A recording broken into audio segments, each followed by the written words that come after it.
का स्वागत है। मैं हूं आपके साथ आरेंद्र। आज लॉकडाउन 3.0 का आखिरी दिन है। कल से लॉकडाउन 4.0 की शुरुआत होने वाली है। अब से कुछ देर पहले लॉकडाउन 4.0 की जो गाइडलाइंस हैं उसका गृह मंत्रालय के माध्यम से जानकारी दे दी गई और 31 मई तक देश भर में लॉकडाउन बढ़ाने के लिए बात करी है। एनडीएमए ने सभी राज्यों को आदेश दिए। उसके बाद में हमने देखा किस प्रकार से कई बड़ी रियायतें दी गई। आखिर इन रियायतों का मतलब क्या है, किस तरह से लोग सोशल डिस्टेंसिंग का पालन करके आर्थिक गतिविधियों में हिस्सा ले सकते हैं, इन तमाम विषयों पर करेंगे विस्तार से बातचीत और खबर में भी दिखाएंगे कि आखिर कोरोना को लेकर इस वक्त देश और दुनिया भर में क्या है स्थिति और कैसे आर्थिक पैकेज के माध्यम से देश की आर्थिक गतिविधियों का जो एक पूरा चक्र है उसको और गति देने की कोशिश की गई है। सबसे पहले हेडलाइंस पर डालते हैं नजर। देश भर में 31 मई तक बढ़ा लॉकडाउन, शर्तों के साथ बढ़ा छूट का दायरा, लेकिन हवाई सेवा, metro, school, college, hotel, restaurant और सिनेमा हॉल पर पाबंदी रहेगी जारी। धार्मिक, राजनीतिक और सामाजिक कार्यक्रमों पर भी रहेगी रोक। शाम 7 बजे से सुबह 7 बजे तक आवागमन पर रहेगी रोक। लॉकडाउन 4.0 में राज्यों को मिले ज्यादा अधिकार, राज्यों की आपसी सहमति से बस और यात्री वाहनों का अंतर राज्यीय आवागमन संभव। अपने प्रदेशों में राज्य बस और यात्री वाहनों के राज्यों के भीतर आवागमन की देंगे इजाजत।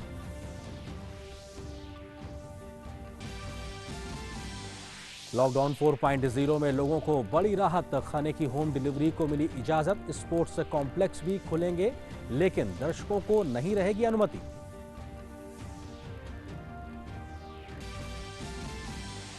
वित्त मंत्री निर्मला सीतारमण के आत्मनिर्भर भारत पैकेज की 5वीं किस्त का किया गया ऐलान। मनरेगा, स्वास्थ्य और शिक्षा, कारोबार, कंपनी कारोबार की सुगमता पर रहा फोकस। मनरेगा के लिए अतिरिक्त 40,000 करोड़ रुपए के आवंटन की गई घोषणा। प्रवासी श्रमिकों को रोजगार मुहैया कराने में मिलेगी मदद। प्रधानमंत्री ने किया पैकेज का स्वागत। वित्त मंत्री ने ऑनलाइन शिक्षा के और प्रसार के लिए कई अहम कदमों का किया ऐलान। डिजिटल शिक्षा के लिए शुरू होगा ई विद्या कार्यक्रम। पहली से लेकर 12वीं तक हर कक्षा के लिए शुरू होंगे अलग अलग टीवी चैनल्स। स्वास्थ्य पर सार्वजनिक व्यय में बढ़ोतरी का ऐलान। हर जिला और प्रखंड स्तर पर सार्वजनिक स्वास्थ्य लैब की होगी स्थापना। कारोबारी सुगमता के लिए सरकार ने किए कई अहम ऐलान। कोरोना के कारण कर्ज चुकाने में असमर्थ कंपनियों को दिवाला संहिता के तहत 1 साल तक कार्रवाई से बचाने का ऐलान। संबंधित ऋण को डिफॉल्ट की परिभाषा से रखा जाएगा बाहर। कंपनी कानून के कुछ प्रावधानों के उल्लंघन को बनाया जाएगा गैर आपराधिक। 2020-21 के लिए राज्यों की बोरोइंग सीमा 3% से बढ़ाकर 5%। देश में सक्रिय कोरोना संक्रमित की संख्या बढ़कर हुई 53,946। 34,108 लोग इलाज के बाद हो चुके हैं ठीक। मरने वालों की संख्या हुई 2,872। रिकवरी रेट बढ़कर 37.5% हुआ। दुनिया भर में कोरोना संक्रमितों की संख्या 40,62,000 के पार।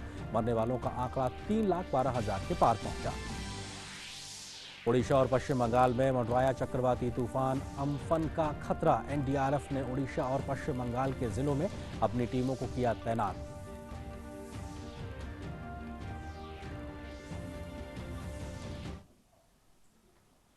तो आप देख रहे थे इस वक्त की अहम खबरें और आज की बड़ी खबर वही है कि लॉकडाउन 4.0 आखिर किस प्रकार से है, इस पर क्या कुछ महत्वपूर्ण बातें हैं। देश में 31 मई तक लागू रहेगा लॉकडाउन, सरकार ने ऐलान कर दिया है। साथ ही तमाम छूट भी रहेंगी जारी। इसका गृह मंत्रालय ने दिशा निर्देश जारी कर दिया है और किस प्रकार से इन तमाम चीजों का फैसला लिया गया है आपको इस विस्तार से समझाने की कोशिश करते हैं। केंद्र का बड़ा फैसला, देश में 31 मई तक लागू रहेगा लॉकडाउन। ये अपने आप में एनडीएमए के माध्यम से तमाम राज्यों को बोल दिया गया। शर्तों के साथ देश के तमाम हिस्सों में मिलेगी और छूट। आर्थिक गतिविधियों को बढ़ावा देने की कहीं ना कहीं कोशिश होगी।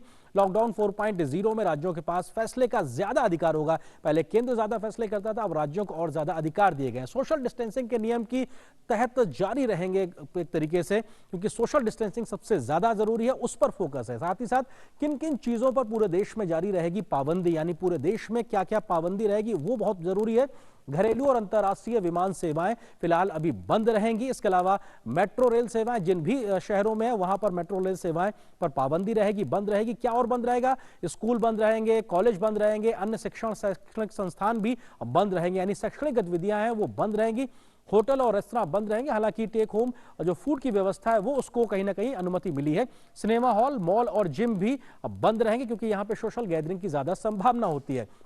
तमाम धार्मिक गतिविधियां और पूजा पाठ के जो स्थल हैं वो एक तरीके से बंद रहेंगे। अभी तक वो बंद चले आ रहे थे, वो लगातार फिलहाल 31 मई तक बंद रहेंगे। सामाजिक, राजनीतिक और सांस्कृतिक समारोह पर रोक है क्योंकि यहां ज्यादा संख्या में लोग इकट्ठे होते हैं, इस वजह से इन पर पाबंदी रहेगी और ये अपने आप में बेहद महत्वपूर्ण है। शाम 7 बजे से सुबह 7 बजे तक आवाजाही पर रोक होगी। इसको नाइट कर्फ्यू का शब्द का एक तरीके से इस्तेमाल किया गया। तो वहीं स्वास्थ्य कारणों को छोड़कर 65 साल से अधिक उम्र के लोग और गर्भवती महिलाएं और 10 साल से तक के जो बच्चे हैं उनको घर पर ही रहने की सलाह दी गई है। अगर बहुत जरूरी नहीं है तो वो घरों से ना निकले। इमरजेंसी केसेस में वो भी निकल सकते हैं, लेकिन उनको घर पर रहने के लिए एक तरीके से हिदायत दी गई है। तो वहीं प्रतिबंधित चीजों के अलावा बाकी गतिविधियों की इजाजत होगी।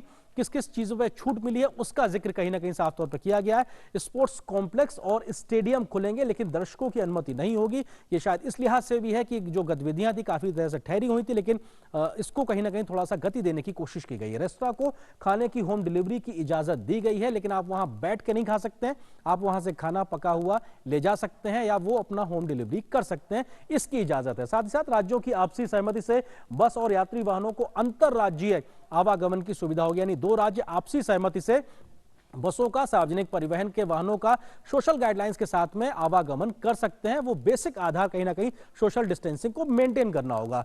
कंटेनमेंट जोन को छोड़कर किस प्रकार से स्थितियां होंगी उसके बारे में राज्य और केंद्र शासित प्रदेशों के फैसले के तहत बस और यात्री वाहनों का राज्य के भीतर आवागमन संभव होगा। एक प्रकार से इसको छूट मिल गई है। राज्य कंटेनमेंट जोन को छोड़कर आवागमन की सुविधा को बढ़ा सकते हैं। सोशल डिस्टेंसिंग कहीं ना कहीं एक बॉटम लाइन है, उसका ख्याल रखना बहुत जरूरी है। राज्य और केंद्र शासित प्रदेश स्वास्थ्य मंत्रालय के दिशा निर्देश के तहत रेड, ग्रीन और ऑरेंज जोन तय करेंगे। जो कि आखिर कहां पे ज्यादा संक्रमण है वो रेड जोन होंगे, जहां पे संक्रमण नहीं है उसको ऑरेंज और ग्रीन जोन के बीच में लाया जा सकता है। रेड और ऑरेंज जोन में जिला प्रशासन स्वास्थ्य मंत्रालय के दिशा निर्देशों के तहत कंटेनमेंट और बफर जोन तय करेंगे, यानी कि उनको मानक तय करने होंगे।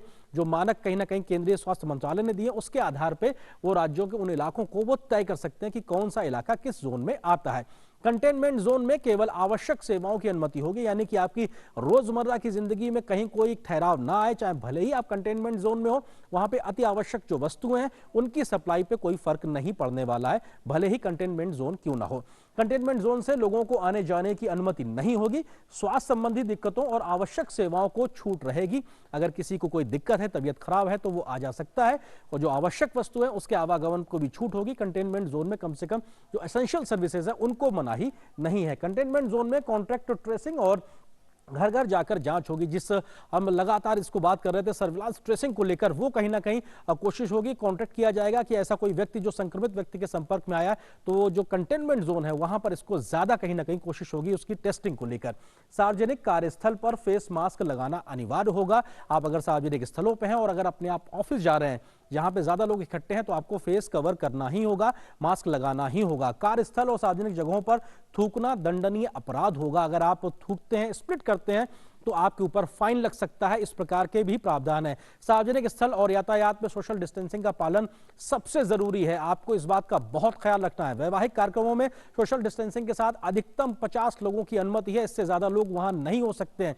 साथ ही साथ अगर किसी व्यक्ति की मृत्यु पर अंतिम संस्कार में लोग इकट्ठे हो रहे हैं तो ऐसी स्थिति में सिर्फ 7 अधिकतम 20 लोगों की अनुमति होगी, इससे ज्यादा लोग इकट्ठा नहीं हो सकते हैं। अगर किसी का इंतकाल हो जाता है, किसी की मृत्यु हो जाती है। साथ ही साथ सार्वजनिक स्थल पर पान, गुटखा, तंबाकू और शराब का सेवन पूरी तरीके से प्रतिबंधित होगा। आप इस प्रकार की कोई भी काम सार्वजनिक स्थल पर नहीं कर सकते हैं।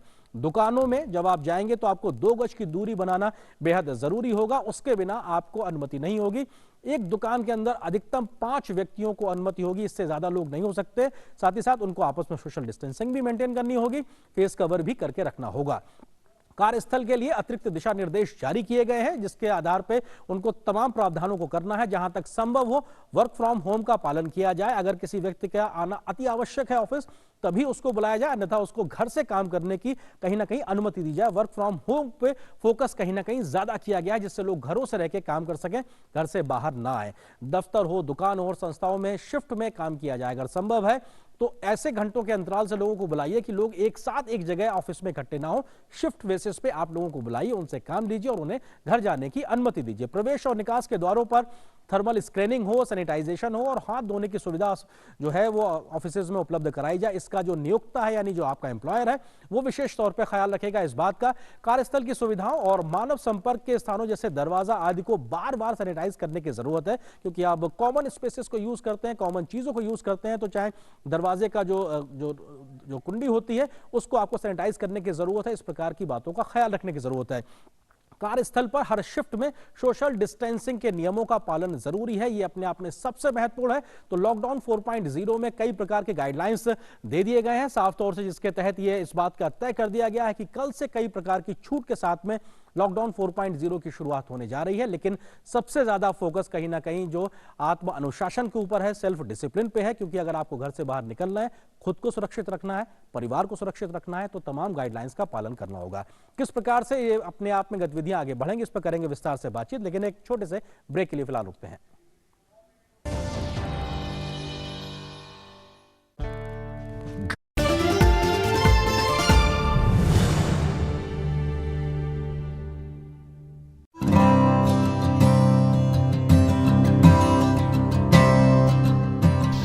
पहले तो ये चीज है कि पैनिक नहीं करना है। दूसरा ये समझने की जरूरत है कि ये एक ड्रॉपलेट इन्फेक्शन है जो खांसने से 1-1.5 मीटर से ज्यादा नहीं फैल सकता, और जो कोई खांसता है तो उसके जो ड्रॉपलेट्स हैं वो सरफेसेस में भी इकट्ठे हो सकते हैं, जैसे कुर्सी है, टेबल है, या अगर वो खांसता है और अपने मुंह, उसका हाथ जो है उसके अंदर खांसता है और हाथ पे खांसी के ड्रॉपलेट्स लग जाते हैं, तो किसी दरवाजे को या किसी चीज को छूने से भी वायरस वहां कुछ घंटे रह सकता है, और कोई और उस चीज को टच करेगा और उसके बाद अपना चेहरे को टच करेगा तो वायरस उनको भी आ सकता है। लेकिन अदरवाइज ये वायरस एक इंसान से दूसरे इंसान में ऐसे नहीं फैलता। अगर किसी को जुकाम, नजला, खांसी नहीं है तो किसी को छूने से, किसी के को क्लोज कांटेक्ट में आने से इन्फेक्शन नहीं हो सकता। और इसीलिए हमको ये सब समझना चाहिए कि हमें सबको इस पैंडेमिक के साथ इकट्ठे मिलकर लड़ना है, पैनिक नहीं करना है, कोऑपरेट करना है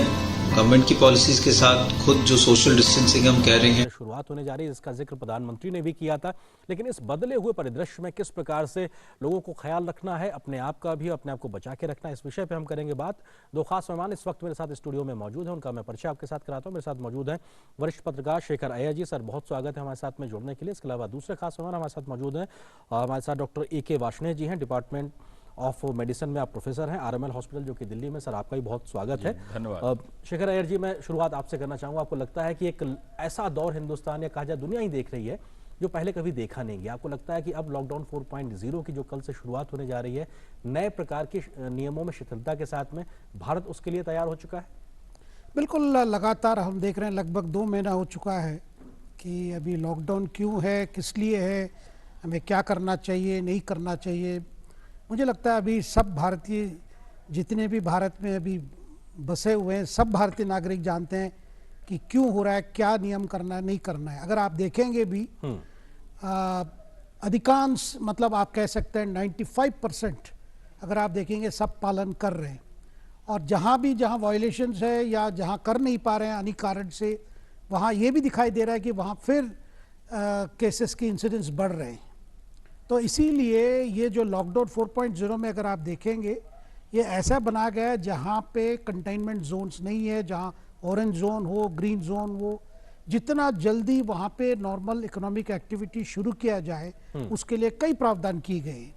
अगर आप देखेंगे, इतना तक स्टेडियम भी खुला गया है, लेकिन वहाँ दर्शक नहीं होंगे, लेकिन खेल हो सकता है, खिलाड़ी जा सकते हैं, दर्शक की हाँ। तो इसलिए आप देख रहे हैं कि जहाँ भी है, जहाँ पे जितने कॉमन सेंस अप्लाई करके, क्योंकि सरकार की जो मेन ऑब्जेक्टिव है कि डिसीज और स्प्रेड नहीं होनी है, क्योंकि हमें मालूम है कि लॉकडाउन की वजह से कई चीज़ें हमने इंसिडेंट्स को कम किए, लेकिन जैसे खुला जा रहा है, जैसे नॉर्मल एक्टिविटी शुरू होने जा रहा है, इसका मतलब है साथ साथ वो खतरा भी है।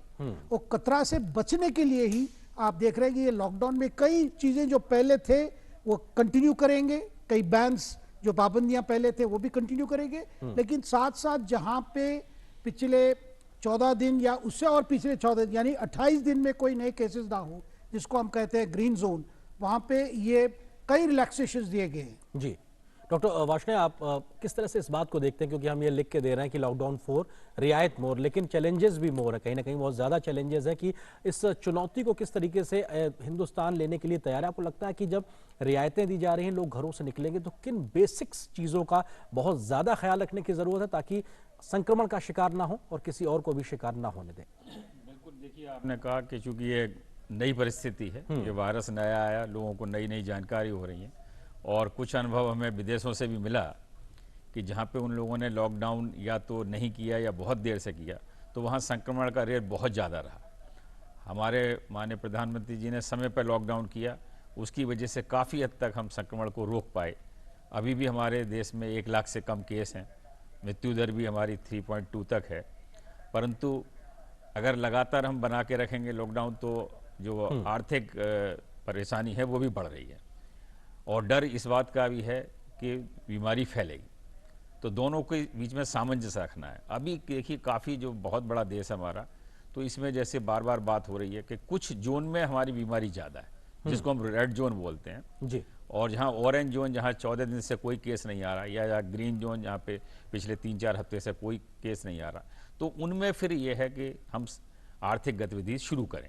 हाँ, चूँकि बार बार हम सभी लोगों ने ये बताया कि इन्फेक्शन ये और किसी तरीके से नहीं फैलता, एक व्यक्ति से, संक्रमित व्यक्ति से दूसरे संक्रमित व्यक्ति को फैलता है जी, अगर वो अपना दोनों व्यक्ति प्रोटेक्टेड ना हो। तो सिर्फ यही है कि सभी लोग मास्क लगा के बाहर निकलें, सोशल डिस्टेंसिंग रखें, क्योंकि 3 से 5 फीट तक रखें, जिससे कि जो खांस रहा है, छींक रहा है, तो जो उसके मुंह से ड्रॉपलेट जाते हैं वो दूसरे पे ना जाएं। अगर वो व्यक्ति जो खांसता छींकता है वो खुद मास्क लगा लेता है, मास्क का मतलब ये नहीं है कि सर्जिकल मास्क ही लगाना है, जी। कोई भी कपड़ा लगा सकता है, कोई अंगोछा लगा सकता है, जैसी परिस्थिति होती है, लेकिन मुंह और नाक को ढकना है। जी, तो तो कुल मिला उससे के जो संक्रमण नहीं जाएगा। जी। और दूसरा व्यक्ति जो स्वस्थ है वो भी अपने मुंह पे मास्क लगा के रखे जब वो किसी के संपर्क में आ रहा है, तो इससे जो इन्फेक्शन का रेट जो है, ये देखा गया कि 2% से ज्यादा नहीं होता इस तरीके से। और अगर हम अनप्रोटेक्टेड होते हैं तो 100% इन्फेक्शन का रेट होता है। बिल्कुल, कुल मिला के कल से कोई बहुत बड़ी चीज नहीं करनी। जब आप घरों से बाहर निकलेंगे, आपको उन्हीं बेसिक्स बातों का ख्याल रखना है जो पिछले 2-3 महीनों से बहुत जोर दे के प्रधानमंत्री कह रहे हैं या लगातार डॉक्टर्स के माध्यम से कही जा रही है। हमारे साथ में एक और खास मेहमान अशोक कुमार भट्टाचार्य जी हमारे साथ में इस वक्त जुड़ गए हैं, एडिटोरियल डायरेक्टर हैं बिजनेस स्टैंडर्ड अखबार के। सर, बहुत स्वागत है हमारे साथ जुड़ने के लिए। किस तरीके से आप देखते हैं कि अर्थव्यवस्था की पटरी को आगे लाने के लिहाज से अब कल से एक नए तरीके की शुरुआत होने जा रही है, क्योंकि हमको शुरू से शुरू करने की कहीं ना कहीं एक तरीके से कोशिश देखने को मिल रही है। आपको लगता है कि उस लिहाज से जो आत्मनिर्भर भारत का जो पैकेज की घोषणा की गई है वो एक बड़ा एक बूस्टर के तरीके से साबित होगा पूरी आर्थिक गतिविधियों को लेकर? देखिए, जो आत्मनिर्भर भारत का जो पैकेज जो था, उस पैकेज से ऐसे हमारे जो इकोनॉमी के, अर्थनीति के क्षेत्र हैं जो बुरी तरह कोविड-19 से प्रभावित हुए थे, उनको काफ़ी मदद मिलने की आशा है। पर लॉकडाउन 4 जिसे हम कह रहे हैं, उससे ये होगा कि जो जो क्षेत्र में ये बीमारी अभी तक कम है या उसकी संक्रमण कम है, उसमें आर्थिक गतिविधियां को बढ़ाने की एक अनुमति दी जा रही है। और ये आर्थिक अनुमति को देने की जो जिम्मेदारी जो है, वो स्टेट गवर्नमेंट, जो प्रदेश का सरकार है, उनको दी जा रही है, क्योंकि वो जानते हैं ज़्यादा अच्छी तरह कि कौन से जोन में, कौन से कंटेनमेंट जोन में ये जो गतिविधियां को रोकना है और कौन से जोन में गतिविधियों को थोड़ा बहुत खोलना है। हालांकि एक ओवरऑल एक नेशनल डायरेक्टिव है, पर प्रदेश सरकार को एक अलग एक अनुमति दी जा रही है, जिससे कि वो एक निर्धारण कर ले कि वो किस तरह से, किस गति में ये जो रिलैक्सेशन जिसे कहते हैं, जो ढील देने की जो किस तरह से करे। और जो जोन के बजाय अब कंटेनमेंट जोन को ज्यादा, डिस्ट्रिक्ट के बजाय ज्यादा कंटेनमेंट जोन में ज्यादा जोर पड़ रहा है, वो मैं समझता हूँ कि अर्थनीति के लिए ये एक अच्छी खबर है, क्योंकि अर्थनीति के जो पहिया जो है उसको वापस चालू करना बहुत जरूरी है, क्योंकि अप्रैल मई हो गया है। अगर आप 2 महीने का देखें तो काफी अर्थनीति का, और उसके बाद शॉर्टेज की समस्या आ सकती है, अभाव की समस्या आ सकती है। उसको देखते हुए मैं समझता हूँ कि धीरे धीरे जिस जिस इलाके में संक्रमण कम है, वहाँ पे जो कॉशन, जो मास्क पहनना, सोशल डिस्टेंस रखना, उसको करते हुए जी भट्टाचार्य जी, कि आप जो जो ओपनिंग आप करना चाहिए। बिल्कुल सर, आप रहिए हमारे साथ में। इस बीच हमारे साथ एक और खास मेहमान जुड़ गए हमारे साथ में, एम्स के डॉक्टर रणदीप गुलेरिया जी हमारे साथ जुड़ गए। डॉक्टर गुलेरिया, आपका स्वागत है हमारे साथ जुड़ने के लिए। कल से जो अपने आप में जब आर्थिक गतिविधियों की शुरुआत होने जा रही है, ज़्यादा संख्या में लोगों को कहीं रियायत दी गई है, क्या बड़े चैलेंजेस देखते हैं आप हेल्थ के लिहाज से? किस प्रकार की चुनौतियाँ हैं और कैसे उसको एड्रेस करने की ज़रूरत है तब जबकि लोग घरों से निकलेंगे? मेरा ये मानना है कि जैसे जैसे ये लॉकडाउन थोड़ा उठा है, तो ये लोगों की रिस्पॉन्सिबिलिटी ज़्यादा बढ़ गई है और हम लोगों को ये समझना चाहिए कि जैसे जैसे हमें कुछ हद तक रियायतें मिली हैं, उसी हिसाब से हमारी रिस्पॉन्सिबिलिटी भी बढ़ गई है। चाहे हम मास्क लगाने की बात करें, सोशल डिस्टेंसिंग की बात करें, ऑफिस में जाएं तो हम अपना डिस्टेंस मेंटेन करके रखें, और अगर हम ट्रैवल कर रहे हैं, चाहे वो बस में हो, तो हम सोशल डिस्टेंसिंग के नॉर्म्स जो हैं उनको ना भूलें। जैसे जैसे थोड़ी सी रियायत दी जाती है, जो बहुत ज़रूरी है कि इकोनॉमी की ग्रोथ के लिए सिटीजन की रिस्पॉन्सिबिलिटी जो है वो ज़्यादा बढ़ जाती है। और अगर हमें केसेस कम करने हैं, अगर हमने मेडिकल पॉइंट ऑफ व्यू से जो है एडमिशन्स कम करनी है, तो ये जो मेजर्स हैं ये करना बहुत ज़रूरी है। डॉक्टर गुलेरिया, किस तरीके से आप देखते हैं जब हम ऑफिसेस में लोग जाएंगे तो कॉमन चीज़ें बहुत ज़्यादा एक दूसरे लोग मिलकर इस्तेमाल करते हैं, ऐसे में क्या खास हिदायत, क्या खास सुझाव आप देना चाहेंगे तब जबकि लोग उस कॉमन चीज़ों को कई बार इस्तेमाल करेंगे, छुएंगे या उनके संपर्क में आएंगे? तो पहली चीज़ तो ये है कि कई चीज़ें जो है उसमें शेयरिंग कम करनी चाहिए। कई चीज़ें जो है हम समझते हैं कि हम आपस में बांट इकट्ठे शेयर कर सकते हैं, जितना मिनिमाइज कर सकें ऑफिस में वो करना चाहिए। जो कुछ ऐसी चीज़ें हैं या जो ऐसे सर्फिसेज हैं जो हम बार बार टच करते हैं, चाहे वो दरवाज़ा हो, चाहे वो और कोई सर्फिस हो, कुर्सी हो, उन सर्फिसेज की रेगुलरली सफाई होनी चाहिए एंटीसेप्टिक से के साथ, जिससे वहाँ पे कोई भी जी इन्फेक्शन के चांस ना हो। सर, आप रहिए हमारे साथ में, मैं आपका रुख फिर से करूंगा। हमारे साथ खास मेहमान स्टूडियो में मौजूद है। शेखर अय्यर जी, आपको लगता है कि इस गाइडलाइन जो आई है उसमें 4.0 में कहीं ना कहीं राज्यों को तय करने के लिए ज़्यादा अधिकार दिए गए? हमने देखा प्रधानमंत्री के जब राज्यों के मुख्यमंत्रियों से संवाद हुआ था तो कहीं ये एक बात निकल के आई। आपको लगता है कि ये भी एज ए टीम इंडिया में काम करने की एक जो टीम स्पिरिट की भावना उसको भी दिखाता है?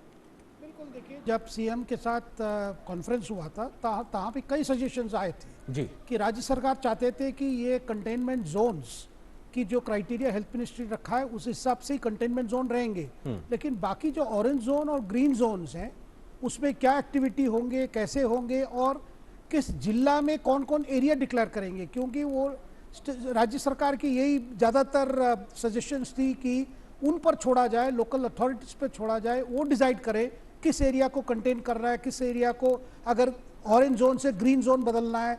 तो ये क्राइटेरिया वो चाहते थे कि जो सेंट्रल गाइडलाइंस है उस हिसाब से उनकी थोड़ी फ्लेक्सिबिलिटी मिले, ताकि जितनी इकोनॉमिक एक्टिविटी वो अलाउ कर सकते हैं, जितनी लाइफ नॉर्मल हो सकता है, वो उसके लिए वो चाहते थे, वो वही हुआ है। जैसे आज होम मिनिस्ट्री की तरफ से जो गाइडलाइंस आए हैं, अब अभी भी खबर है कि दिल्ली सरकार दिल्ली शहर में क्या क्या क्या रहेगी उसका कल जारी कर रहे हैं। इसका मतलब केंद्रीय गाइडलाइंस को बेसिस रखते हुए ही आगे करना चाहते हैं। वैसे बाकी अन्य राज्य भी वही किए हैं, और खास करके जहां जैसे इसमें 4.0 में हम देख रहे हैं कि inter district bus services allow की गई है, कई जगह पे इंटर स्टेट बस सर्विसेज भी अलाउ की गई हैं। तो वो स्टेट की जो अथॉरिटीज हैं उनको कंसिडर करना है कि जो ये जितने रेगुलेशंस हैं उसको रखते हुए, गाइडलाइंस रखते हुए किस तरह सेवा होनी चाहिए, उस सेवा में क्या फिजिकल डिस्टेंस रहेगी, क्या सोशल डिस्टेंस रहेगी। और जैसे अभी डॉक्टर साहब कह रहे थे कि ये हमेशा ध्यान रखना चाहिए सबको, मतलब हर नागरिक को और हर अथॉरिटी को, हर अगर दफ्तर है तो दफ्तर मैनेजमेंट को भी सोचना चाहिए जी, क्यों कैसे वो सारी चीजें पालन करते हुए कैसे इकोनॉमिक एक्टिविटी नॉर्मल होगी। बिल्कुल डॉक्टर वार्ष्णेय, आपको लगता है कि अभी हमने देखा कोरोना का एक डर कह लीजिए, भय कह लीजिए, जो अन्य बीमारियां थी उससे जुड़े हुए पेशेंट्स बड़ी संख्या में अस्पतालों तक नहीं जा रहे थे, कल से इस रियायत के बाद में आपको लगता है कि उस वाली सोच में भी या किस प्रकार से एक बदलाव आएगा और ज्यादा ट्रीटमेंट, ज्यादा प्रकार की समस्याओं को देखने को मिलेगी? ये बिल्कुल देखिए, आपने ठीक कहा कि काफ़ी अस्पतालों ने, चाहे वो सरकारी अस्पताल हैं या प्राइवेट अस्पताल हैं, उन्होंने अपनी ओपीडी सेवाएं और रूटीन सर्जिकल सेवाएं बंद कर दी थी जी, परंतु अब धीरे धीरे खोलना तो पड़ेगा ही। कुछ अस्पताल तो ओपीडी सेवाएं चला रहे थे, जैसे हमारा अस्पताल तो ओपीडी सेवाएं चला रहा था, इमरजेंसी सारे अस्पतालों में चल रही थी, परंतु अब आना है तो थोड़ा सा दूसरे बिहेवियर के साथ आना है। हर व्यक्ति को, जैसे बार बार सभी ने कहा है कि वो ये मान के चले कि आपके साथ जो दूसरा व्यक्ति है वो कोविड इन्फेक्टेड व्यक्ति है, आप मानिए उसको कि वो कोविड से ग्रसित व्यक्ति है। तो अगर कोविड से ग्रसित व्यक्ति है तो उससे हमें बचाव करना है, और बचाव के सिर्फ दो ही तरीके हैं। हमें उसको कहना है वो अपने चेहरे पे मास्क लगाए जी, हमें अपने चेहरे पे मास्क लगाना है, उससे 3 से 5 फीट की दूरी रखनी है, अपने हाथों को सैनिटाइज करना है, कोई भी गंदे हाथ अगर हमारे कहीं पे लगते हैं अपने नाक मुंह आंखों पे नहीं लगाना जी। तो ये सिर्फ सावधानियां रख के, इसी तरीके से जो ओपीडी में है वो भीड़ नहीं लगानी है, डिस्टेंस रखना है। जो डॉक्टर्स वगैरह हैं उनको अपनी एक्टिविटीज फिर से शुरू करनी पड़ेगी जी, और डॉक्टर्स वगैरह जो पर्सनल प्रोटेक्शन इक्विपमेंट वगैरह हैं वो पहन के अपना काम करेंगे जी। N95 जो उनके लिए गाइडलाइंस दी गई हैं वो पहन के काम करेंगे, क्योंकि अल्टीमेटली कोई भी देश को आप इस तरीके से लगातार बंद नहीं कर सकते, लेकिन एहतियात रखना भी बहुत जरूरी है। बेसिक्स कहीं ना कहीं वही रहेगा। और ये देखा गया है कि अगर जो पुरानी भी जो स्टडी हुई थी कि अगर हम 10 वीक का लॉकडाउन करते हैं तो पॉसिबिलिटी है कि हम इस चीज को, ग्राफ को प्लेट्यू बना सकते हैं, फ्लैट कर सकते हैं। तो शायद उसी को ध्यान में रखते हैं, लेकिन चूंकि अभी भी हमारे देश में लगातार संक्रमण के केस बढ़ रहे हैं, प्लेट्यू नहीं हुआ है, तो अभी 2 वीक का सरकार ने और बढ़ाया है। बिल्कुल, और बाकी का फैसला भी सरकार उस आधार पे ही लेगी कि आखिर स्थिति क्या है। डॉक्टर गुलेरिया, अब ये जो अन्य बीमारियों से संबंधित लोगों को अस्पताल ना जाने की सलाह भी एक तरीके से प्रधानमंत्री ने शुरुआती समय में दी थी, उस प्रकार की स्थितियों में क्या कुछ बदलेगा कल से? आप उसको लेकर किस प्रकार की बात रखना चाहेंगे? हाँ बिल्कुल, मैं ये कहना चाहूँगा कि कोविड के जो इस हम दौर से गुजर रहे हैं और कोविड के पैंडेमिक से जब गुजर रहे हैं, तो जो नॉन कोविड पेशेंट्स हैं उनको सफ़र नहीं करना चाहिए, और उनमें जो ट्रीटमेंट की ज़रूरत है, चाहे वो सर्जरी हो, चाहे वो ये ब्लड ट्रांसफ्यूजन हो, या चाहे कीमोथेरेपी हो, या और कोई ऐसी उनको केयर की ज़रूरत है, वो हमें सफ़र नहीं होना चाहिए उनको। और इसलिए ये ज़रूरी है कि आस्ता आस्ता हॉस्पिटल सर्विसेज खुलें, लेकिन उसमें ये ध्यान रखना बहुत ज़रूरी है कि वहाँ पे इन्फेक्शन ना हो, प्रॉपर इन्फेक्शन कंट्रोल मेजर्स हो, चाहे वो हेल्थ केयर वर्कर्स के लिए हो या जो पेशेंट्स आ रहे हैं उनके लिए हो। तो जो जैसे पहले ओपीडीज में क्राउड या बहुत क्राउड इकट्ठा होता था, उसको हमें कुछ हद तक कंट्रोल करना पड़ेगा, स्टैगर्ड अपॉइंटमेंट्स देनी पड़ेंगी। हमारे यहाँ हम रेगुलरली अब टेली कंसल्टेशन कर रहे हैं कि पेशेंट्स को हम फॉलोअप में टेलीफोन के थ्रू, कंसल्टेशन के थ्रू हम और वीडियो कॉन्फ्रेंसिंग के थ्रू टेली कंसल्टेशन से उनकी देखभाल कर रहे हैं, जिससे फिजिकल डिस्टेंसिंग ना हो, उन पेशेंट्स को हॉस्पिटल ना आना पड़े और इन्फेक्शन के चांसेस कम हो। तो हमें अब नए तरीके ढूंढने पड़ेंगे पेशेंट केयर के लिए, पर उनका ध्यान रखना बहुत ज़रूरी है। बिल्कुल। AK भट्टाचार्य जी, आपको लगता है कि जो एक आत्मनिर्भर भारत का पूरा जो पैकेज घोषणा की गई है उसकी आर्थिक गतिविधियों को किस तरीके से डिमांड और सप्लाई को बढ़ाता नजर आएगा, क्योंकि वही एक आधार बनेगा अर्थव्यवस्था को गति देने के लिए, उसको उस चक्र को चलाने के लिए? देखिए, मैं समझता हूँ कि जो आत्मनिर्भर इंडिया का जो पैकेज, जो 20 लाख करोड़ का जो पैकेज का जो ऐलान किया गया, वो 5 विभिन्न प्रेस कॉन्फ्रेंस में उसका ऐलान नहीं किया गया है। मैं मानता हूँ कि इसको सप्लाई साइड में काफ़ी, इकोनॉमी में 2 चीज़ होती हैं, एक होती है सप्लाई चीज़ और होती है डिमांड साइड। मैं मानता हूँ कि सप्लाई साइड में बहुत काफ़ी मदद मिलेगी, क्योंकि क्रेडिट अवेलेबिलिटी में सुविधा होगी। काफ़ी सारे जो MSME सेक्टर, जो सूक्ष्म, मध्यम और छोटे उद्योगों के लिए पैसों की जो उपलब्धियां जो हैं वो मिल सकती हैं। फार्मर्स, कृषकों के लिए, उनके लिए एक नया पैकेज है। उसी तरह जो आपके जो पर्यायी जो श्रमिक जो हैं उनके लिए एक पैकेज है। तो सारे जो जिस कोविड-19 से प्रभावित जो क्षेत्र जो हैं उनके लिए उसको वापस किस तरह से आर्थिक चक्र में वापस आ जाएं, वो उसके लिए काफ़ी ऐसे सारे अनुदान दिए गए हैं। मैं समझता हूँ सप्लाई साइड में काफ़ी उसकी सुविधा होगी, और अगले 6 महीने में, 10 महीने में शायद ये सप्लाई साइड की जो सपोर्ट जो है वो शायद डिमांड को भी बढ़ाने में कुछ मदद मिले, और उससे अर्थनीति का जो पहिया वापस ठीक से आने की उम्मीद कर सकते हैं। जी शेखर जी, आपको लगता है कि मजदूरों का पलायन, या कहा जाए उनका जो रिवर्स माइग्रेशन था, उसको लेकर एक बड़ी समस्या थी, उसके लिहाज से अब कल से बहुत सी चीज़ें बदलेंगी, राज्य अपने म्यूचुअल कंसेंट से इस प्रकार की आवाजाही को बढ़ावा दे सकते हैं? आपको लगता है उस लिहाज से कल से काफ़ी कुछ चीज़ें ईज आउट होंगी?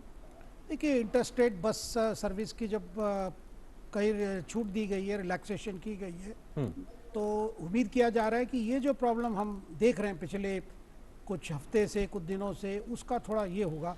लेकिन साथ साथ जैसे आपके फिर ओपन अप होगा चीज़ें, तो मुझे लगता है ये लोग जो अभी जा रहे हैं वापस, वो चाहेंगे कि फिर वापस आ जाएं, क्योंकि ये केवल एक सेंटिमेंट से ज़्यादा ये हुआ है।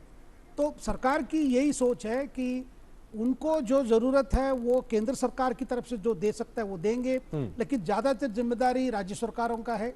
और दूसरी बात, जब मनरेगा को लेकर जो बढ़ा दिया गया है, अभी 40,000 करोड़ ज़्यादा दिया जाएगा। इसका मतलब पहले 60,000 करोड़ था, अब 40,000 करोड़, 1 लाख करोड़ का काम राज्य सरकार इन लोगों को दे सकते जो वापस जा रहे हैं। और साथ साथ मुझे लगता है कि जैसे और लॉकडाउन 2 हफ्ते के बाद फिर जो रिव्यू होगा जी, अगर जैसे चीजें खुल जाएंगे, मुझे लगता है कि क्योंकि ऑलरेडी हरियाणा सरकार के पोर्टल में वो इंक्वायरीज आ रहे हैं, क्योंकि मारुति का फैक्ट्री खुल गया मनेसर में, तो कई इंक्वायरीज आ रहा है कि फिर वो लोग वापस भी आना चाह रहे हैं। वैसे कोयम्बतूर के पास जो टेक्सटाइल सेक्टर है त्रिपुर, वहां भी इसी तरह की खबर है कि दोनों तरफ चाहते हैं कि मैंने उनकी जो वहां कंपनीज हैं वो भी चाहते हैं ये वापस आ जाएं, और ये लोग भी संपर्क में वापस जाना चाहते हैं क्योंकि गांव आके देख चुके हैं। बिल्कुल। तो एक ज्यादातर एक सेंटिमेंट्स को लेकर जो ट्रेजेडी हमने देखा है, मुझे लगता है कि ये आने वाले दिनों में इसकी ज्यादा समझ आएगी और लोग चाहेंगे कि भी जितना नॉर्मल से आ जाए, फिर वो लोग चाहेंगे कि काम पर वापस आ जाए। बिल्कुल वापस आओ, कहीं ना कहीं उनकी जिंदगी को भी बल मिलेगा। डॉक्टर गुलेरिया, एक सवाल आपसे समझना चाहेंगे कि हमने देखा है कि जो तमाम पैकेजेस की घोषणा की गई है उसमें, या उससे पहले भी हमने देखा जब प्रधानमंत्री ने कई जो गरीब कल्याण योजना का जिक्र किया था, उस समय स्वास्थ्य को लेकर निवेश पे बहुत ज्यादा फोकस रहा। आपको लगता है कि स्वास्थ्य के मोर्चे पे जो हमने एक संरचना को, ढांचागत सुविधाओं को बढ़ाने पे जो जोर दिया है, या हमारी समझ में और मैच्योरिटी आई है, वो हमको लॉन्ग टर्म में बहुत ज्यादा मदद देने वाली है? हमारी सोच या हमारी जो प्रवृत्ति, हमारा जो मैच्योर्ड बिहेवियर होगा वो हमको मदद करेगा?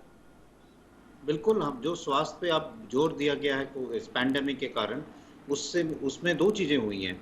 एक तो ये हुआ है कि डेवलपमेंट जो है डिस्ट्रिक्ट लेवल पे भी हम देखें तो इंफ्रास्ट्रक्चर डेवलपमेंट की बात करें, आईसीयूज की बात करें, ऑक्सीजन सप्लाई की बात करें या वेंटिलेटर्स की बात करें, वो एक डिस्ट्रिक्ट लेवल पे भी बहुत अच्छी तरह से अब सप्लाई चेन बन गया है। दूसरा चीज़ ये है कि एक ये भी बात समझ में आई है कि मेडिकल प्रोडक्ट्स की जो नीड है हमारे देश में, वो हमें अपने आप पूरी करने की ज़रूरत है। शुरू में हमें बड़ी शॉर्टेज हुई थी पीपीईज की, क्योंकि पीपीईज जो हैं वो बाहर से आती थी, ज़्यादातर चाइना से आती थी। अब हमारे देश में पीपीईज जो है 1 से 2 लाख रोज बन रही हैं।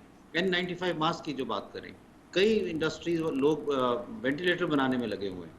तो इससे हमारे जो एक हेल्थ सेक्टर है उसको एक बहुत बड़ा बूस्ट मिला है। और दूसरा चीज़ ये है कि इसमें अब कई साइंटिस्ट और रिसर्चर्स जो हैं वो इकट्ठे आ रहे हैं। तो मेरा ये मानना है कि इससे साइंस में और मेडिकल साइंस में एक नया बूस्ट मिला है और एक नई सोच आई है, जिससे बहुत ज़्यादा सरकार का सपोर्ट मिल रहा है। जी सर, बहुत शुक्रिया अपना कीमती वक्त हमारे साथ साझा करने के लिए। डॉक्टर गुलेरिया, बहुत बहुत आपका शुक्रिया। Doctor A K. वैष्णव, आपका भी बहुत बहुत शुक्रिया हमारे साथ इस विषय पे विस्तार से बातचीत करने के लिए। और हम आज की एक और बड़ी खबर का रुख करते हैं, क्योंकि प्रधानमंत्री के माध्यम से जो लगातार जिस बात का जिक्र किया गया था उसको लिहाज से प्रधानमंत्री मोदी ने आत्मनिर्भर भारत पैकेज की 5वीं किश्त के ऐलान में आज वित्त मंत्री का फोकस कहीं ना कहीं मनरेगा, शिक्षा, स्वास्थ्य, व्यापारिक सुधार पर था। वित्त मंत्री ने आज भी हजारों करोड़ रुपए के आवंटन की घोषणा की है, तो कई प्रकार के प्रशासनिक सुधारों का ऐलान भी किया है। कुल मिलाकर प्रधानमंत्री का पूरा पैकेज की अगर बात की जाए तो लगभग 21 लाख करोड़ रुपए तक ये पहुंचता दिखाई पड़ रहा है। प्रधानमंत्री नरेंद्र मोदी की ओर से घोषित आत्मनिर्भर भारत पैकेज की 5वीं किस्त का ऐलान करने के लिए रविवार को प्रेस कॉन्फ्रेंस में पहुंची वित्त मंत्री निर्मला सीतारमण ने एक बार फिर सुधारों पर ही जोर दिया। वित्त मंत्री ने आर्थिक प्रोत्साहन पैकेज की 5वीं और अंतिम किस्त में 7 प्रमुख मुद्दों पर फोकस रखा। Today I have 7 such steps to tell you. First one is Mahatma Gandhi National Rural Employment Guarantee scheme. Second is on health, and both in rural and urban, and together with it I put an during the COVID period education related steps that have been taken, so that's a second. Third is on businesses and COVID. Fourth is on decriminalization of the Companies Act. Fifth is talking about ease of doing business and related matters. Sixth is on public sector enterprises related matters and the policy thereof. Seventh, state governments and resources related to state governments. प्रधानमंत्री नरेंद्र मोदी ने corona virus महामारी के मद्देनजर लागू राष्ट्रव्यापी lockdown से प्रभावित अर्थव्यवस्था के विभिन्न क्षेत्रों को राहत देने के लिए जीडीपी के लगभग 10% यानी 20 लाख करोड़ रुपए के प्रोत्साहन पैकेज की इस सप्ताह की शुरुआत में घोषणा की थी। इसकी 5वीं किस्त में सरकार ने ग्रामीण रोजगार गारंटी योजना यानी मनरेगा के लिए अतिरिक्त 40,000 करोड़ रुपए के आवंटन की घोषणा की है। इससे घर लौट रहे प्रवासी श्रमिकों को रोजगार मुहैया कराने में मदद मिलेगी। A lot of workers are going back to their villages and we've made provision so that they can also join in if they want to enroll in Manrega. So government will now allocate an additional 40,000 crores. Nirmala Sitharaman ने online शिक्षा के प्रसार के लिए कई अहम कदमों का ऐलान किया। उन्होंने कहा कि डिजिटल या ऑनलाइन शिक्षा के लिए मल्टी मोड एक्सेस का एक कार्यक्रम ई विद्या जल्दी ही शुरू किया जाएगा। गैर इंटरनेट वालों के लिए स्वयं प्रभा चैनल के जरिए शिक्षा दी जाएगी। इसके अलावा पहली से लेकर 12वीं तक हर कक्षा के लिए अलग अलग टीवी चैनल शुरू किए जाएंगे। शीर्ष 100 विद्यालयों को 30 मई 2020 तक स्वचालित रूप से ऑनलाइन पाठ्यक्रम शुरू करने की अनुमति होगी। वित्त मंत्री ने इसके अलावा स्वास्थ्य पर सार्वजनिक व्यय में वृद्धि का भी ऐलान किया और कहा कि जमीनी स्तर पर स्वास्थ्य संस्थानों में निवेश बढ़ाया जाएगा। उन्होंने कहा कि हर जिला और प्रखंड स्तर पर सार्वजनिक स्वास्थ्य लैब की स्थापना की जाएगी, तो साथ ही ग्रामीण स्तर पर स्वास्थ्य का आधारभूत ढांचा मजबूत किया जाएगा। वित्त मंत्री ने कहा कि स्वास्थ्य कर्मियों पर हमले रोकने के लिए महामारी कानून में बदलाव किया गया है। ग्रामीण स्तर पर, जमीनी स्तर पर हम ऐसी सुविधाएं उपलब्ध कराएं, ऐसा आधारभूत ढांचा स्वास्थ्य के क्षेत्र में बनाएं जो आपको स्वास्थ्य की सुविधा तो दे, लेकिन महामारी वाली परिस्थिति में भी वो लड़ने की क्षमता रखता, उसमें उस तरह की सुविधाएं आने वाले समय में बने। वित्त मंत्री ने कहा कि सार्वजनिक क्षेत्र के उपक्रमों के लिए एक नई अनुकूल नीति लाई जाएगी। इसके तहत रणनीतिक क्षेत्रों को परिभाषित किया जाएगा जिनमें 4 से अधिक सार्वजनिक उपक्रम नहीं होंगे। सरकार ने कोरोना वायरस महामारी के कारण कर्ज की किस्तें चुकाने में अपने को असमर्थ पा रही कंपनियों को दिवाला संहिता के तहत 1 साल तक कार्रवाई से बचाने की भी घोषणा की। इसके साथ ही कोरोना वायरस से संबंधित ऋण को डिफॉल्ट की परिभाषा से बाहर रखा जाएगा। वित्त मंत्री ने कंपनी कानून के प्रावधानों के उल्लंघन को गैर आपराधिक बनाए जाने की भी घोषणा की। इसके अलावा सरकार ने कंपनियों को सीधे विदेशी बाजार में प्रतिभूतियों को सूचीबद्ध करने की मंजूरी दी। वित्त मंत्री से मीडिया ने जब सवाल किया कि सरकार पैसे कहां से लाएगी, तो उन्होंने कहा कि सरकार का पूरा ध्यान लोगों को पैसे देने पर है। I want you to look at where this money is going. किन के हाथ में जा रही है, किसके लिए जा रही है? एसेट क्रिएशन के लिए जा रही है, उनका रोजाना खर्च के लिए जा रही है, उनके रोजगार छूट ना जाए उसके लिए जा रही है, कंपनीज बंद ना हो उसके लिए जा रही है। कंपनीज बंद होने में क्या नुकसान है? रोजगार चली जाएगी, उत्पादन चली जाएगी। So we are making sure money goes and goes to the right place. So for the moment, I would like you to please focus on where all this money. We've even issued rescheduled borrowing calendar. Obviously, we are borrowing. वित्त मंत्री ने press conference में lockdown के दौरान सरकार की ओर से अब तक दी गई मदद का भी ब्यौरा रखा। उन्होंने कहा कि लॉकडाउन के दौरान पीएम किसान की 2,000 रुपए की नकद सहायता योजना के तहत 8 करोड़ 19 लाख किसानों को 16,394 करोड़ रुपए का भुगतान किया गया। उन्होंने बताया कि वृद्ध और अन्य लोगों को 1,405 करोड़ रुपए की पहली किस्त और 1,402 करोड़ रुपए की दूसरी किस्त का भी भुगतान किया गया है। उन्होंने कहा कि 20 करोड़ महिला जनधन खाता धारकों को 10,025 करोड़ रुपए हस्तांतरित किए गए हैं। इसके साथ ही गरीबों को 6 करोड़ 81 लाख रसोई गैस सिलेंडर मुफ्त दिए गए हैं। उन्होंने कहा कि कर्मचारी भविष्य निधि संगठन यानी ईपीएफओ के करीब 12 लाख सदस्यों ने लॉकडाउन के दौरान 3,360 करोड़ रुपए की निकासी की है। Bureau report, DD news. वहीं आत्मनिर्भर भारत पैकेज की 5वीं कड़ी की आज की घोषणा के बाद इससे लाभान्वित होने वाले लोगों ने इस पर खुशी जाहिर की है। देश भर के मजदूरों, छात्रों, व्यापारियों और स्वास्थ्य कर्मियों को लाभ पहुंचाने वाले इस पैकेज पर केंद्रीय मंत्रियों और तमाम राज्यों के मुख्यमंत्रियों ने भी अपनी खुशी जताई है। प्रधानमंत्री नरेंद्र मोदी ने मंगलवार को देश को आत्मनिर्भर बनाने के अभियान और 20 लाख करोड़ के राहत पैकेज का ऐलान किया था। रविवार को वित्त मंत्री ने इस पैकेज से जुड़ी 5वीं किश्त का ऐलान किया, जिसमें कई अहम क्षेत्रों के लिए बड़ी घोषणाएं की गई हैं। इन घोषणाओं का चौतरफा स्वागत किया जा रहा है। प्रधानमंत्री नरेंद्र मोदी ने वित्त मंत्री के ऐलान का स्वागत करते हुए ट्वीट किया, देश की अर्थव्यवस्था को गति देने के उद्देश्य से वित्त मंत्री द्वारा घोषित किए गए विभिन्न उपायों और सुधार के कदमों का हमारे स्वास्थ्य और शिक्षा से संबंधित क्षेत्रों पर परिवर्तनकारी प्रभाव पड़ेगा। इससे उद्योग धंधों को बढ़ावा मिलेगा, सार्वजनिक क्षेत्र की इकाइयों को मदद मिलेगी और गांव की अर्थव्यवस्था को पुनर्जीवित किया जा सकेगा। साथ ही इससे राज्यों में भी आर्थिक सुधार को गति मिलेगी। केंद्रीय गृह मंत्री अमित शाह ने भी घोषित पैकेज की सराहना की है। ट्विटर पर उन्होंने लिखा, मोदी सरकार की आज की घोषणाएं आत्मनिर्भर भारत के विचार को साकार करने में एक लंबा रास्ता तय करेंगी। ये कदम स्वास्थ्य, शिक्षा और व्यावसायिक क्षेत्रों के लिए एक बहुत बड़ा बदलाव साबित होंगे, जो करोड़ों गरीबों को रोजगार प्रदान करेगा। मैं पीएम नरेंद्र मोदी और वित्त मंत्री का धन्यवाद करता हूं। केंद्रीय सूचना एवं प्रसारण मंत्री ने पैकेज को ऐतिहासिक बताया है। उन्होंने अपने ट्वीट में कहा, अर्थव्यवस्था के सभी पहलुओं को स्पर्श करने वाला और सभी वर्गों को कुछ न कुछ देने वाला 20 लाख करोड़ रुपए का पैकेज ऐतिहासिक है। माननीय प्रधानमंत्री नरेंद्र मोदी जी को बधाई। केंद्र सरकार के तमाम मंत्रियों ने वित्त मंत्री की रविवार को की गई घोषणाओं का स्वागत किया है। किसान से लेकर मजदूर तक, खेत से लेकर खलिहान तक, डेयरी से लेकर के फेरी वाले तक, हर तरफ उनके सरोकार, उनकी समस्याओं के समाधान के संकल्प से भरा हुआ ये तमाम रिफॉर्म है। तमाम राज्यों ने भी वित्त मंत्री की ओर से तमाम सेक्टर के लिए की गई योजनाओं का स्वागत करते हुए इसे देश के आर्थिक विकास के लिए अहम बताया है। राज्य जिस बात की मांग कर रहे थे कि एफआरबीएम की सीमा को 3 से 5% किया जाए, आज इस मांग को भारत सरकार ने 1 वर्ष के लिए अपनी सहमति दी है। जो राज्यों को और जो फिस्कल डेफिसिट जो राजकोषीय घाटा था, उसकी जो सीमा 3% थी, उसको बढ़ाकर 5% करने का और ऐलान किया है। उसका देश के सभी राज्यों को और काफी बड़ा लाभ मिलेगा। कारोबारी जगत से जुड़े लोगों और संस्थानों की ओर से भी सरकार की घोषणाओं का दिल खोलकर स्वागत किया गया है।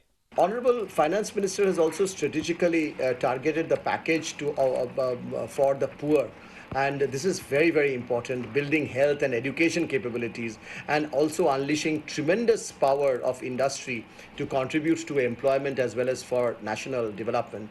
Education sector has been taken care of.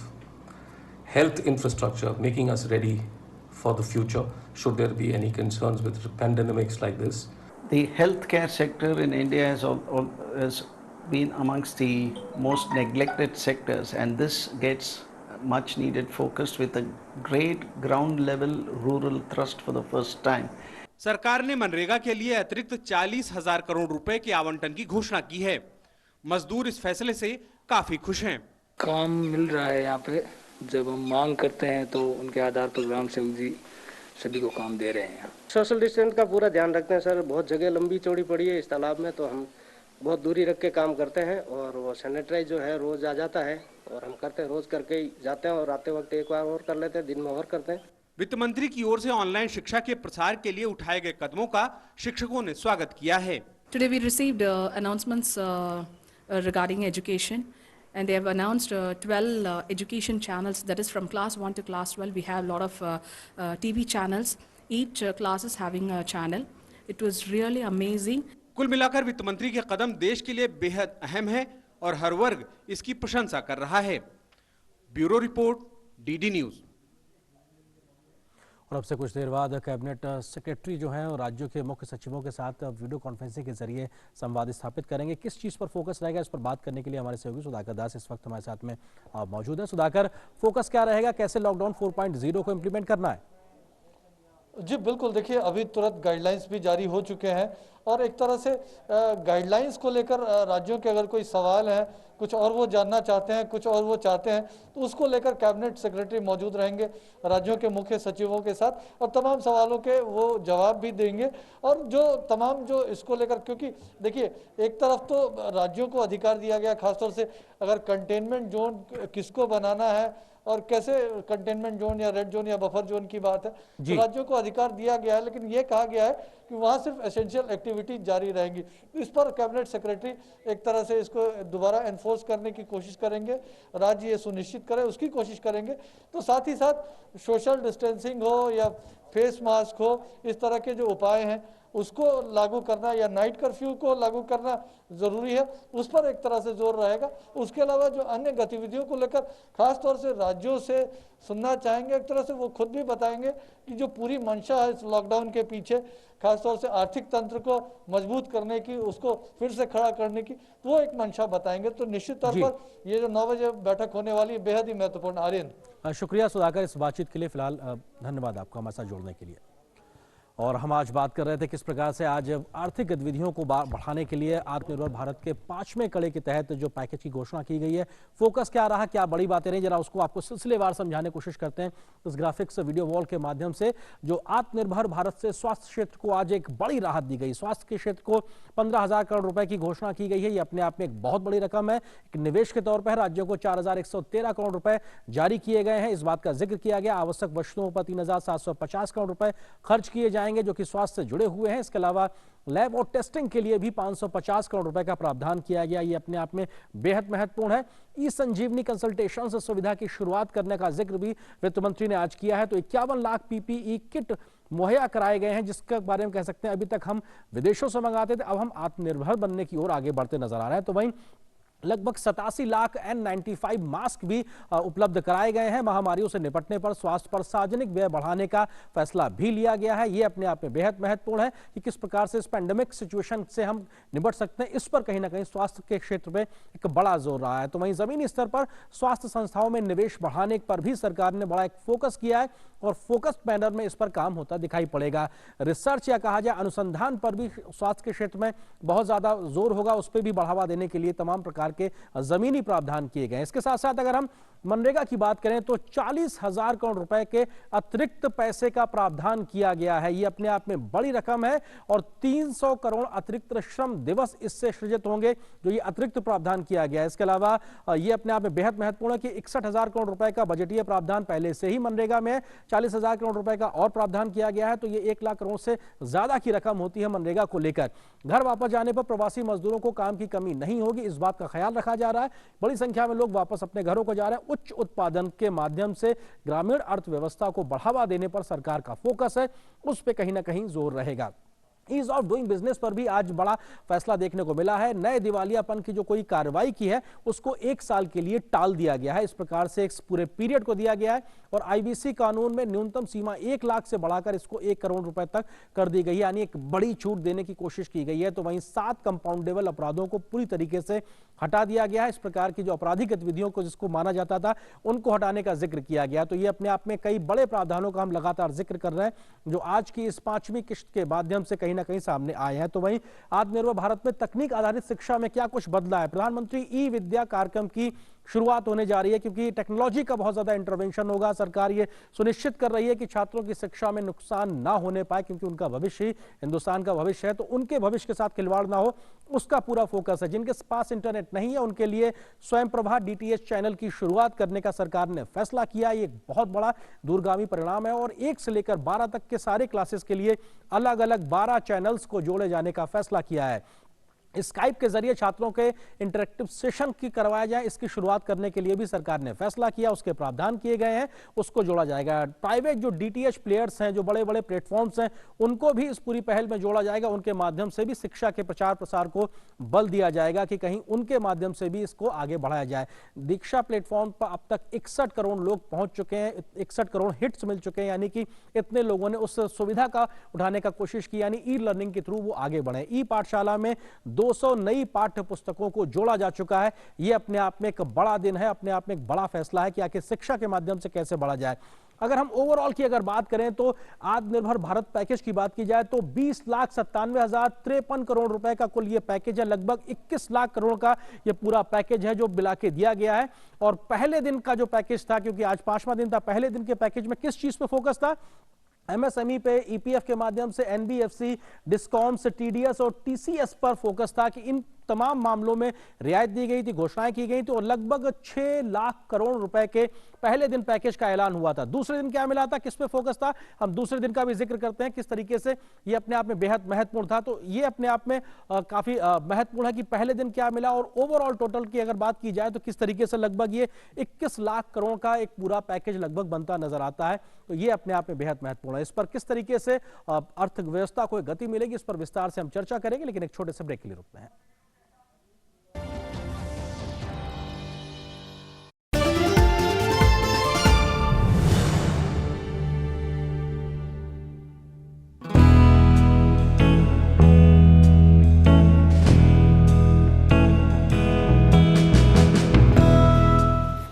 हर बार मैं आपसे दिल की बात प्यार से बोलता हूं, पर आज कसम से इतनी खुंदक आ रही है ना कि कुछ गलत शब्द अगर मुंह से निकल जाए तो मुझे माफ करना।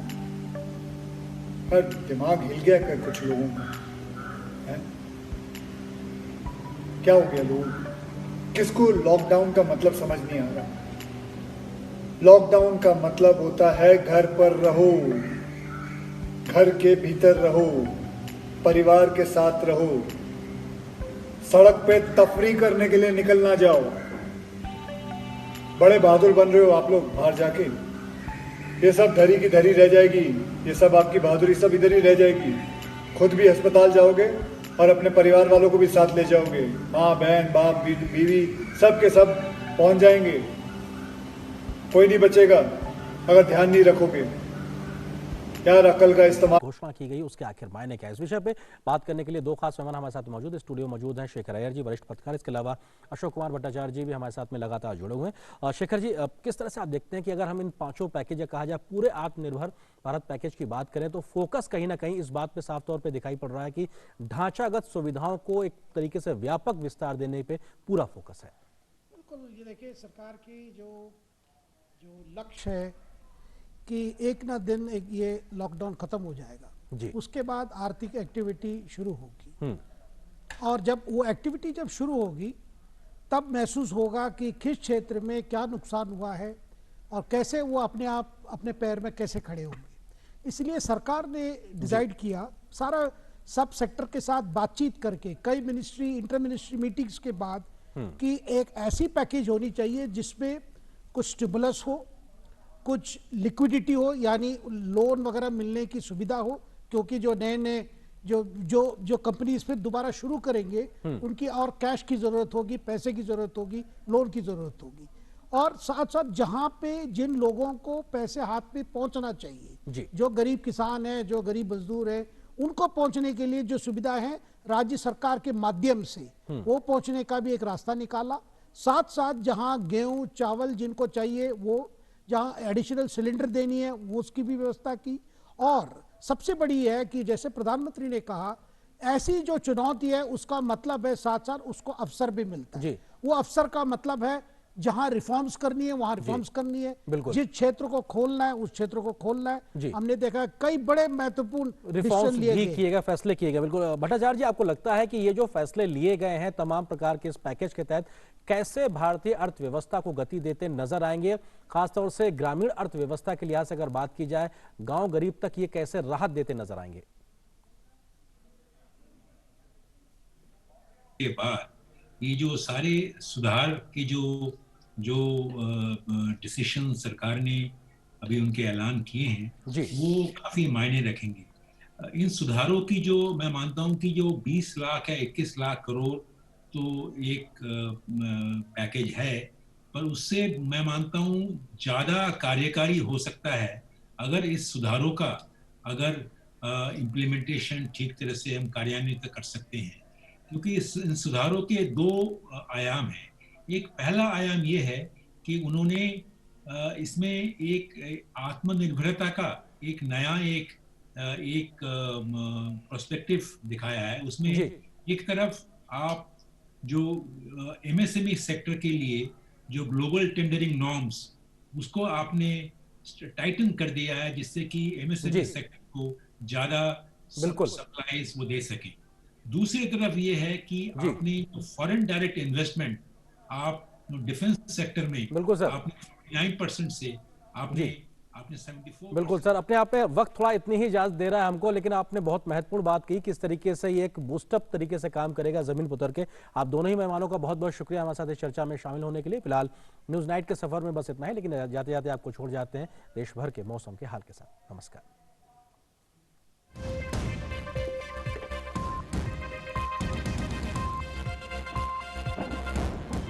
नमस्कार, मौसम की जानकारी के साथ मैं हूं आरती। आइए जानते हैं कैसा है देश भर में मौसम का हाल। सबसे पहले बात करते हैं बंगाल की खाड़ी की। यहां पर एक चक्रवाती तूफान देखा जा सकता है अम्पन, जो कि धीरे धीरे उत्तर पश्चिमी दिशा की तरफ बढ़ रहा है। वहीं दक्षिण भारत के ज्यादातर हिस्से जो हैं तमिलनाडु, पुदुचेरी, कर्नाटक, लक्षद्वीप, यहां पर कहीं कहीं बारिश हो सकती है। साथ ही आंध्र प्रदेश, ओडिशा और केरल में यहां पर तेज बारिश के आसार बने हुए हैं। भारत के उत्तर पश्चिमी क्षेत्र की बात करें तो यहाँ पर मुजफ्फराबाद, गिलगित बाल्टिस्तान, साथ ही साथ जम्मू कश्मीर, हिमाचल प्रदेश में यहाँ पर ज्यादातर हिस्सों में बारिश होने की आशंका बनी हुई है और साथ ही साथ यहाँ पर तेज हवाएं भी चल सकती हैं उत्तराखंड सहित। और आगे बात करते हैं मैदानी क्षेत्रों की, तो यहाँ पर पिछले दिनों के मुकाबले देखें तो फिलहाल राजस्थान, उत्तर प्रदेश, यहाँ पर मौसम की स्थिति बिल्कुल साफ बनी हुई है। राजधानी दिल्ली में भी मौसम साफ होने के संकेत मिल रहे हैं। पूर्वोत्तर राज्यों पर नजर डालें तो असम, मेघालय में यहाँ पर ज्यादा हिस्सों में बारिश हो सकती है। नागालैंड, मणिपुर, मिजोरम, त्रिपुरा, यहाँ पर भी ज्यादा हिस्सों में बारिश होने की आशंका बनी हुई है। पश्चिमी भारत की बात करें तो कोंकण और गोवा, साथ ही महाराष्ट्र, मराठवाड़ा में बिजली कड़कने के साथ साथ बारिश हो सकती है। तो ये थी देश भर में मौसम की स्थिति। अब जानते हैं क्या है आपके शहर का अधिकतम और न्यूनतम तापमान। आइए देखते हैं।